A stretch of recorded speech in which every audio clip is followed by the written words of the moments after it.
16 August रोजी पेठ तालुका येथे पेठ police Thane यांना दारूबंदीसाठी निवेदन देण्यात आले। शिंदे, लिंगवणे, भोकर्डीपाडा, आडपाडे, करंजाळी काही परिसरातील अवैध दारू सर्रास विक्री होते। या त्रासाला कंटाळून 50हून अधिक महिलांनी पेठ पोलीस ठाणे यांना निवेदन देऊन त्वरित दारू धंदा बंद करण्यात यावा आणि अवैध दारू विक्री करणाऱ्यांवर तात्काळ पोलीस फिरते पथक नेमून संबंधित दारू विक्री जो कोणी व्यक्ती दारू विक्री करत असताना आढळल्यास त्याला तात्काळ अटक करण्यात यावी आणि कायमची बंदी घालण्यात यावी अशी मागणी करण्यात आली आहे। पेठ तालुका हा मागासवर्गीय तालुका आहे। येथे रोजगार उपलब्ध नसल्यामुळे रोजगारांसाठी स्थलांतर काहींना बाहेर जावं लागतंय। बाहेरून जे काही मोलमजुरी करून काही पैसे कुटुंबासाठी आणले जातात ते पैसे प्रपंचाकरिता आणि मुलांच्या शिक्षणासाठी खर्च न करता काही पुरुष वर्ग गावातच दारू मिळते म्हणून कुठलाही विचार न करता सर्व पैसे दारूत खर्च करून टाकतात। त्यामुळे काहींचे संसार उद्ध्वस्त होत आहेत। त्या दारूच्या त्रासाला वैतागून काही महिलांचा मोठ्या प्रमाणात संसार उद्ध्वस्त झालाय। त्यामुळे महिला अशा गोष्टींचा विरोध करतायत। तिला सुद्धा दारूच्या नशेत मारहाण हे पुरुष मंडळी करतात। त्यामुळे या सर्व गोष्टी थांबल्या पाहिजे म्हणून पेठ तालुक्यातील ग्रामीण भागातील महिलांनी पेठ पोलीस स्टेशनमध्ये निवेदन दिले आहे। तात्काळ निर्णय घेण्यात यावा अशी मागणी केली आहे। यावेळी उपस्थित भास्कर हडस, जनार्दन तुंबडे, सुमन फसाळे, रंजना गवळी, कमल भोये, अश्विनी कोटमे, लता टोपले, राष्ट्रीय विश्वगामी पत्रकार संघाचे माहिती अधिकारी उपाध्यक्ष सोपान पवार, पेठ तालुक्यातील ग्रामस्थ, महिला मोठ्या संख्येने उपस्थित होत्या।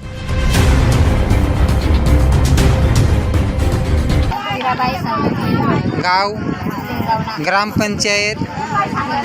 बरं, आज तुम्ही ह्या दारूच्या संदर्भात एक पेठ पोलीस स्टेशनला एक निवेदन दिलं, तर तुम्ही ह्या निवेदनाचा अर्थ असा आहे का कौटुंबिक जे काही घरात त्रास होतो या संदर्भात तुम्ही सर्व महिलांनी एक तक्रारी अर्ज म्हणून इथं दिलेला आहे।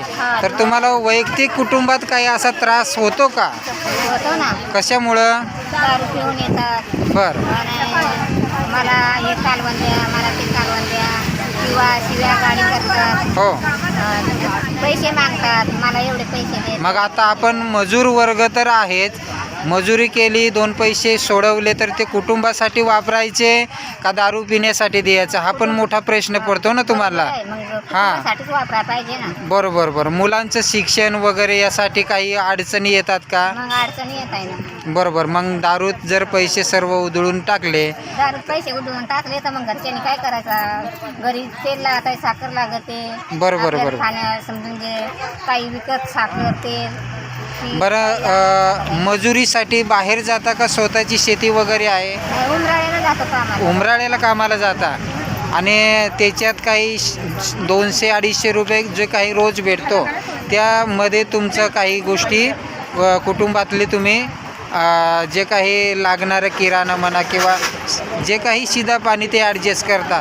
त्याच्यातच दारूसाठी पैसा म्हटला तर साधारण दिवसाला दारू कितीची पेत असेल पेणारे?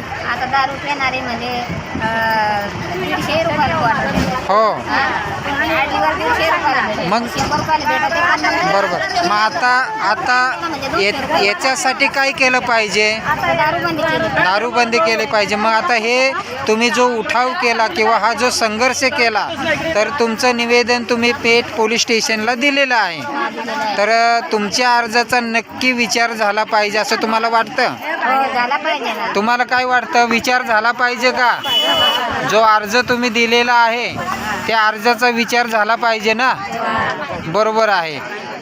तर ह्या सर्व पेठ ग्रामीण भागातील महिला आहेत आणि सर्व मजूर वर्गातील ह्या महिला जेणेकरून मजुरी करून आपला प्रपंच पार पाडतात आणि दारूच्या मध्ये जे काही व्यवसाय करतात, जे खेडेगावातील दारू छोटे मोठे व्यवसाय करतात, त्या व्यवसायाच्या दृष्टीने लोकांकडे पैसे असोत नसोत घरातील धान्य विकून पण दारू पियाचीच। आई, तुमची काही अडचण आहे का? बरं बरं बरं। तुमचं नाव काय? कुठून आले तुम्ही? पाट्याहून। मग तुमच्या इकडे पण हाच प्रकार आहे का? बरं बरं बरं। तर खरोखर ह्या महिलांची तक्रार पेठ पोलीस स्टेशन एक निवेदन दिलेलं आहे आणि या अर्जाचा विचार लवकरात लवकर झाला पाहिजे। धन्यवाद। ग्रामपंचायतीच्या माध्यमातून सगळ्या महिला इथं आलेल्या आहेत की लिंगवणे ग्रामपंचायत, शिंदे ग्रामपंचायत, आड ग्रामपंचायत, 8-2 ग्रामपंचायत, पाटे ग्रामपंचायत, पोहर ग्रामपंचायत आणि भायगाव ग्रामपंचायत, ह्या सगळ्या महिला इथं आलेल्या आहेत फक्त दारू आणि दारू बंद करण्यासाठी. आज महिलांना काय त्रास होतो त्या फक्त महिला सांगू शकतात. बिचाऱ्या मोलमजुरी करतात, पोरं बाळं सांभाळतात, नवरा येतो पैसे हिसकून घेतो आणि दारू पिऊन त्रास देतो.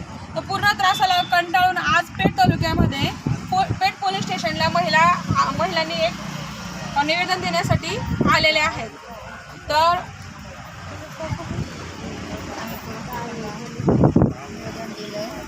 पोलीस स्टेशनला निवेदन दिलं आहे तर त्यांनी स्वीकार केले आहे आणि त्याच्यावर त्यांनी 8 दिवस सांगितलं आहे की आम्ही हर एक दारूवाल्यापर्यंत जाऊ आणि त्याची चौकशी करू आणि त्याच्यावर तक्रार करू. बरं, हे तुम्ही कोणत्या संघटनेच्या माध्यमातून करता का महिला खरोखर ह्या गोष्टीला त्रासून आणि एक काहीतरी नवीन संघर्ष एक निर्माण झाला, तर तुम्ही एक थोडक्यात त्याचं पण माहिती देण्यात यावी. म्हणजे हे एक आमची एक संविधान हक्क संघटनेमधूनच करतोय की काय संविधान म्हणजे काय आणि संविधान हे त्याच्यामध्ये बाबासाहेब आंबेडकरांनी आपल्याला अधिकार काय दिलेत महिलांना हे सांगण्यासाठी आणि त्याची माहिती सांगून त्याच याच्यावर आम्ही आलोय का आम्हाला हा हक्क भेटलाच पाहिजे. आम्ही किती दिवस त्रास सहन करायचा आलोय. बरोबर, कुठल्या ग्रामपंचायतचं सांगितलं तुम्ही? लिंगवणे ग्रामपंचायत, बर, आड ग्रामपंचायत, दोन्ही आड ग्रामपंचायत, शिंदे ग्रामपंचायत, पोहर ग्रामपंचायत, पाटा ग्रामपंचायत, भायगाव ग्रामपंचायत, तिथून महिला आलोय आम्ही. बरं, तुमचं निवेदन स्वीकारलं त्यांनी आणि आश्वासन काय दिलं त्याच्यावरती? 8 दिवसात तुम्हाला त्याचं हे उत्तर भेटून जाईल का आम्ही त्यांना पूर्ण कारवाई करतो. बरं, संबंधित कोणाची दारू संदर्भात तक्रार वगैरे काही तुम्ही केली का?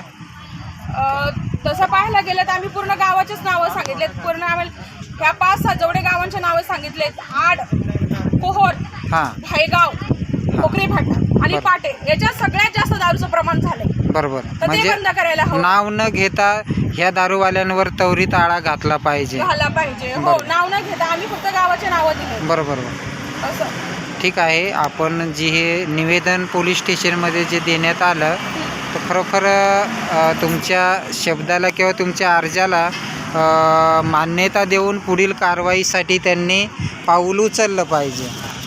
24 लाईव्ह महाराष्ट्र न्यूजसाठी धर्मराज चौधरी, पेठ.